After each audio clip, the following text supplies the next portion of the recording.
हम रस का यानी नौ प्रकार के होते हैं, उसी में से तीसरा रस यानी रौद्र रस के बारे में आज हम बताएंगे। इसके पहले श्रृंगार रस और वीर रस के बारे में मैं बता दिया। आज रौद्र रस बताएंगे कि रौद्र रस कहाँ उत्पन्न होता है, कैसे उत्पन्न होता है, और इसका एक बहुत ही खूबसूरत उदाहरण भी आपके सामने हम प्रस्तुत करेंगे, जिससे आप इस रस से भली भांति परिचित होंगे और आने वाले एग्जाम में, चाहे वो बोर्ड के एग्जाम हो या किसी कंपटीशन के एग्जाम हो, उसमें आप आसानी से इसको पहचान जाओगे और आसानी से उस क्वेश्चन का, उस प्रश्न का उत्तर आप दे पाएंगे। तो आइए देखते हैं कि रौद्र रस होता क्या है। तो रौद्र रस जहाँ किसी काव्य को पढ़कर या सुनकर या किसी नाटक को देखकर क्रोध नामक स्थायी भाव उत्पन्न होता है, वहाँ रौद्र रस होता है।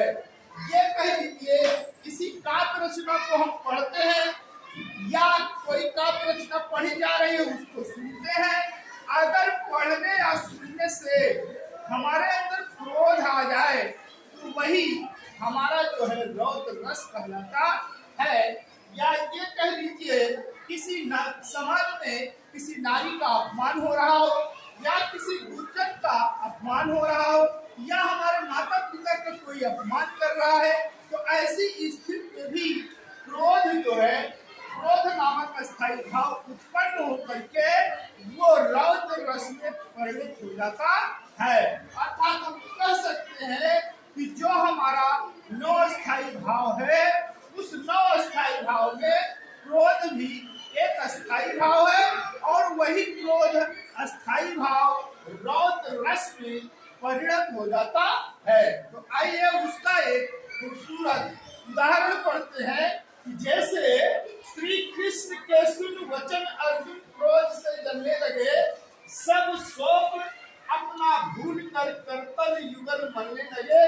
इसका तात्पर्य यही है कि श्री कृष्ण अर्जुन को समझा रहे हैं, जब महाभारत के युद्ध की तैयारी चल रही है, अर्जुन लड़ने के लिए तैयार नहीं है, लेकिन जब श्री कृष्ण उनको वचन देते हैं यानी अपनी बात को बताते हैं कि क्यों युद्ध करना जरूरी है, ऐसी बात को सुनकर के अर्जुन क्रोध से जलने लगे।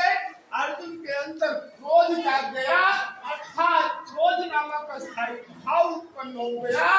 सब शोक अपना भूलकर, अर्थात जो उनके अंदर जो है मानसिक विवलता थी, जो अंदर द्वंद्व था, जो उनके अंदर शोक था, उन सब को वो भूल गए और श्री कृष्ण की बातों को सुन करके कर्तव्य युगल मरने लगे, अपनी दोनों हथेली को मरने लगे।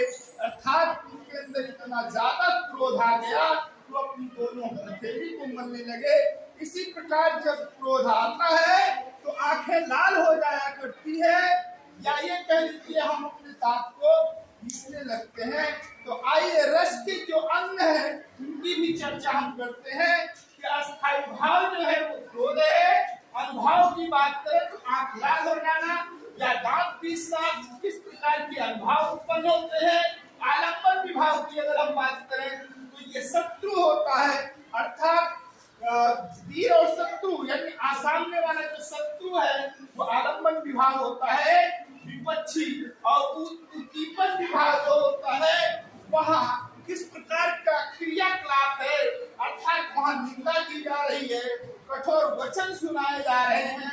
इस प्रकार से उद्दीपन विभाग वहाँ उत्पन्न है, अर्थात उस उद्दीपन विभाग के कारण भी क्रोध को और अग्नि दी जाती है। अर्थात संचारी भाव की अगर हम बात करें तो ऐसे जो संचारी भाव है वो हमारे अंदर उठने लगता है, जैसे कि उग्रता, चपलता, चंचलता, शीघ्रता, ये सब भाव जल्दी जल्दी उत्पन्न होने लगते हैं।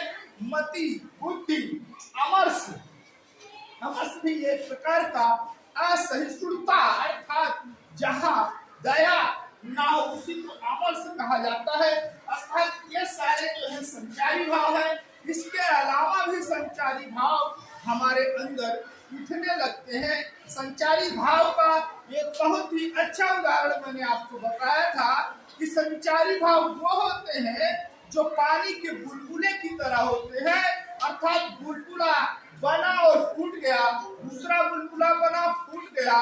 उसी तरीके से हमारा संचारी भाव होता है, अर्थात ये संचारी भाव हमारे मन में उठते हैं, फूटते हैं, फिर बनते हैं, फिर फूटते हैं, फिर बनते हैं। इस प्रकार से यह प्रक्रिया चलती रहती है। इन सभी अंगों को मिला देने के बाद ही हमारा क्रोध नामक स्थायी भाव जो है रौद्र रस में परिणत हो जाता है।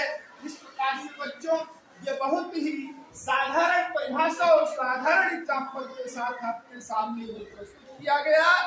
ये आप बोर्ड एग्जाम में भी लिख सकते हो। अगर कहीं पूछा जाए इस प्रकार का प्रसंग तो उसका उत्तर भी आप क्रोध रस बता सकते हो, यानी रौद्र रस बता सकते हो। इस प्रकार से बच्चों आपको मैंने जो ये रौद्र रस के बारे में बताया, इसकी अगर जानकारी आपको अच्छी लगी हो तो हमारे चैनल को सब्सक्राइब, लाइक और शेयर जरूर कीजिए।